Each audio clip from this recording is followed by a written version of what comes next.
Hello there everyone, welcome back to another video about the One Piece card game. I am going to be doing lots of One Piece Set 6 deck profiles over the next few days, weeks, and probably months. So if you are interested, you should subscribe and you should check out the links in the description. I want to flag I have an in-depth guide to this leader over on my Patreon. It has a different deck list, but it just goes over everything you need to know about how to play this deck in depth at a competitive level. So you can check that out. It's literally £5 and I think it is absolutely worth it. So please do give that a look. Sakazuki, shout out to Gavin. We are going to go ahead and begin with, obviously, I mean, this is the best deck in the game. I don't think there's any dispute there. Moria is probably about as good in terms of power level, but not in terms of consistency. So you just play Saka. Yeah, the leader is just insane. It just absolutely cooks. And that's basically all there is to say about it. I'm going to start with the events and with the stages. Because recently what's happened is there's been a shift towards playing the stage in Sakazuki because of just how good the stage is, right? Like, so what happened was in Japan in set 5, everyone started out on the stage and then they moved into Great Eruption. And what's happened in the West recently is we've actually moved back into the stage. And the reason is when you play this card on that first turn, it is Great Eruption, just you don't draw the card. But in exchange for that, you are getting to add 1 to all your cost, basically removal, subtract 1 from your opponent every single turn.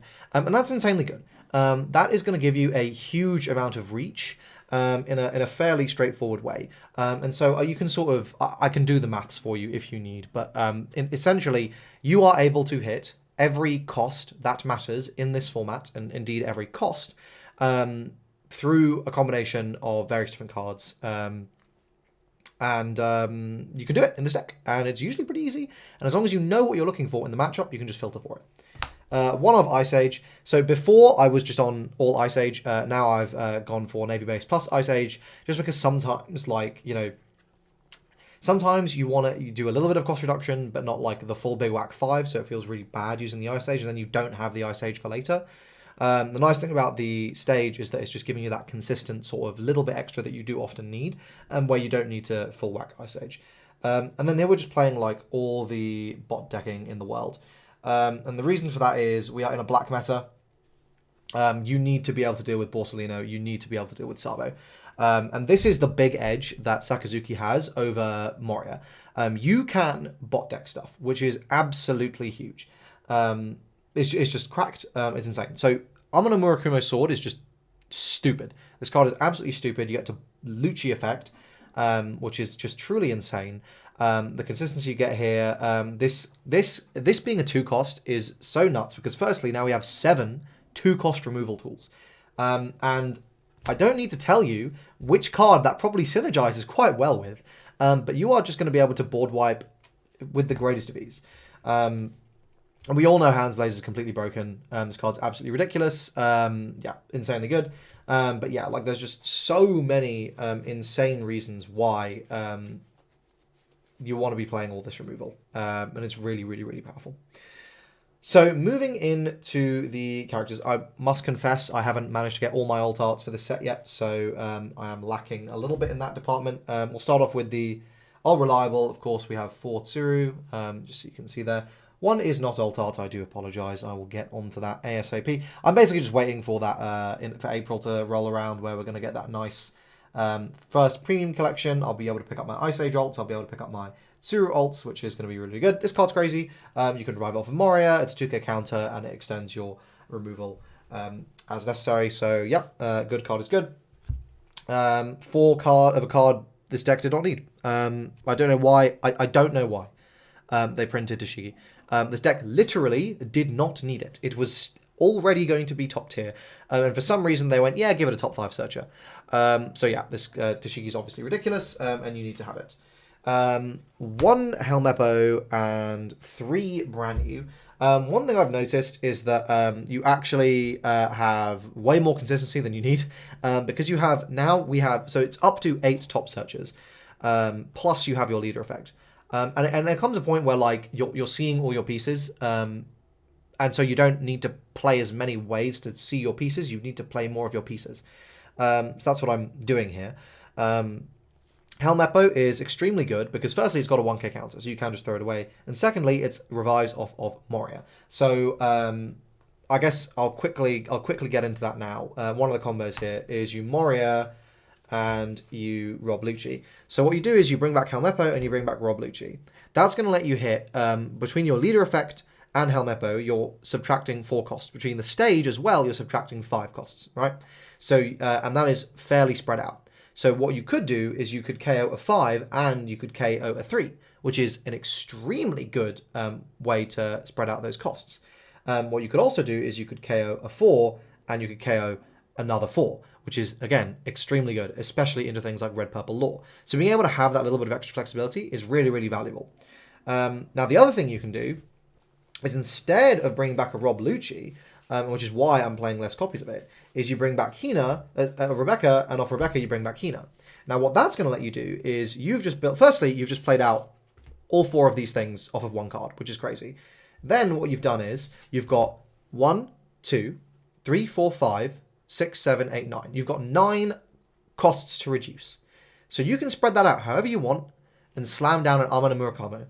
Nothing can out this card. And you just reduce costs by 9, right? So you've got 12 costs, basically. So whatever, as long as it adds up to 12, you can deal with it, pretty much. And it's just so flexible in terms of the way you can allocate it. You can literally hit everything. As long as you do the maths right, you can literally hit everything up to a sum of 12 off of Gecko Moria plus Amano Murakami. Absolutely insane, right? Absolutely insane. So that is why you need a Helmeppo. And you want to pick up the Helmeppo sooner rather than later, most of the time. So that is that little combo. Let's continue with the deck list. I'll gush about all these combos as we go through. We want 4 Hina. This card's insane. It's mandatory. You can't play less than 4. I know it doesn't have counter. I know it doesn't feel great to just play for the sake of it, but like, your curve is just based on seeing this card, on seeing like a whole lot of other cards. You just need to see it. You just have to play it. You need it. It's insane. Hina plus, here's how you out your 10 costs in this deck. Even if you don't see your Navy HQ stage, you don't necessarily need it because... Oh, actually, sorry, you do. Sorry, I'm capping. So playing Navy stage is what enabled this to now hit 10s. You can now hit 10s with Borsellino because without needing an Ice Age. So what you do is, Borsellino is 4, 5, 6, 10. And that's an exactly 10 Don play, as long as you've got the Navy HQ out. So that's another reason why Navy HQ has just seen that resurgence, because it just goes into the maths really, really well. I think I've sort of explained why Hina's so good. Okay, 4 copies of Rebecca. I'm working on getting SPs. I don't know how many of the SPs I'm going to get. We'll see. It looks really, really nice. It's quite expensive, but I've got the alts, which I could trade into it, so we'll see. But yeah, this card's absolutely ridiculous. Nothing more to say on that. 3 Kuzan. I'll tell you why you need 3 Kuzan, because if this card doesn't get immediate... Firstly, this card into yellow is absolutely ridiculous. If they attack you even once, they can't out it unless they reject you. And if they're rejecting you to kill a Kuzan, you don't necessarily feel that bad, because that means that's not rejecting you to kill the game, to win the game. And it draws you a card, even if they kill it, you've already gotten a card of value out of it, so you're fine with that. You've basically gone like +2. And then it's extending all your removal, all your maths becomes crazy. This bot deck's a 5 and a 4 with both of these out, with just a Kuzan, right? So if turn 1, you go like leader effect Tashigi, turn 2, you go like leader effect, brand new, play Navy HQ, turn 3, Kuzan, play out Tashigi or something. Like, you've got everything. You've literally got everything. You've filtered all your stuff. And every single turn after that, their board is just done, right? They're not going to be able to get a board. You're finding your Amano Murakamos. It's just crazy. Yeah, that's enough gushing. 2 Borsa. Got to see this card.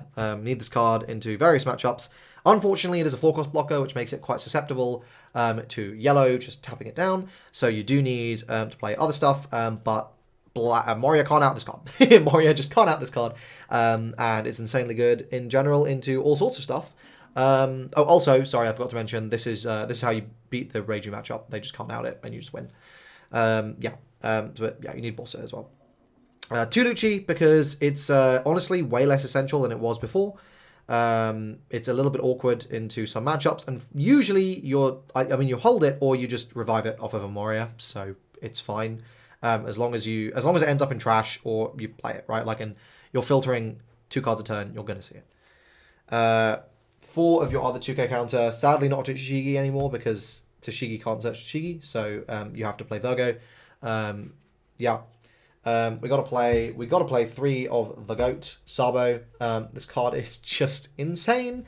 To this day, I mean, basically 3 of the best cards in the game are in this deck, right? The best card in the game, Gecko Moria, is in this deck. The second best card in the game, Sabo the GOAT, is also in this deck. The third best card in the game, Borsalino Blocker, is also in this deck. So it's no surprise that, like, the deck is absolutely cracked. Yeah, just this card.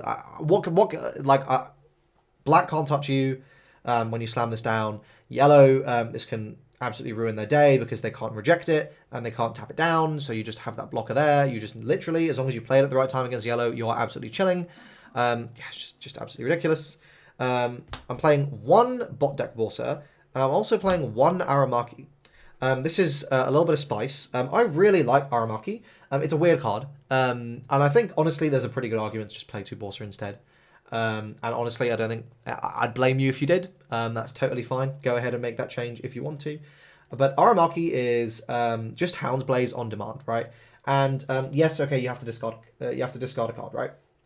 But it's, you know, if you just Ice Age and then Aramaki, right? It's free, right? Like it's giving you like extra. You can use your Don more efficiently, right? So if you play this on the turn before, then suddenly you're able to like use all your Don for like cost reduction, or like, you know, now you don't have to specifically have the Hound's Blaze in hand, so you can like do something like play out a Moria and only do cost reducers, and then like play out pluses or something, and not be scared that you now can't use your removal because you've got Aramaki to use the removal for you.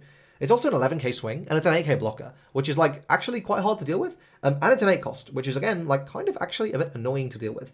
Katakuri may just slam it into life, but like if they do, okay, fine, you're alright with that.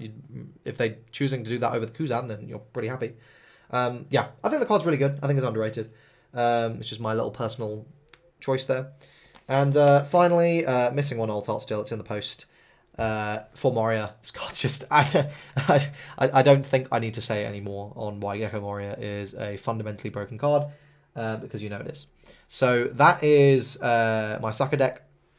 This deck is heavily inspired by Team K2, who took identical lists. One of them won, one of them came top 32 in the tournament. I've made some slight modifications to the list. I think it's a couple cards that are different, just based on my personal preference and the cards I really like seeing.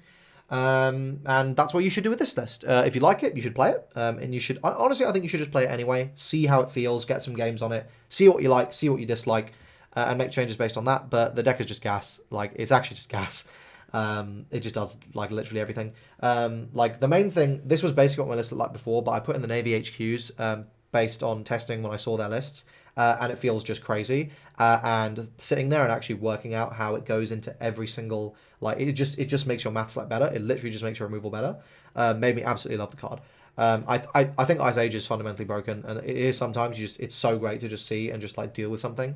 But I mean, you could make that the Navy HQ if you wanted. But there we go. That's it. Thanks for watching this video. Hope you guys enjoyed it. If you did, please do like the video, subscribe to the channel for more One Piece card game content. Check out the Patreon, linked in the description. If you want any singles, you should check out my links in the description as well. And I hope to see you guys in the next video. Cheers.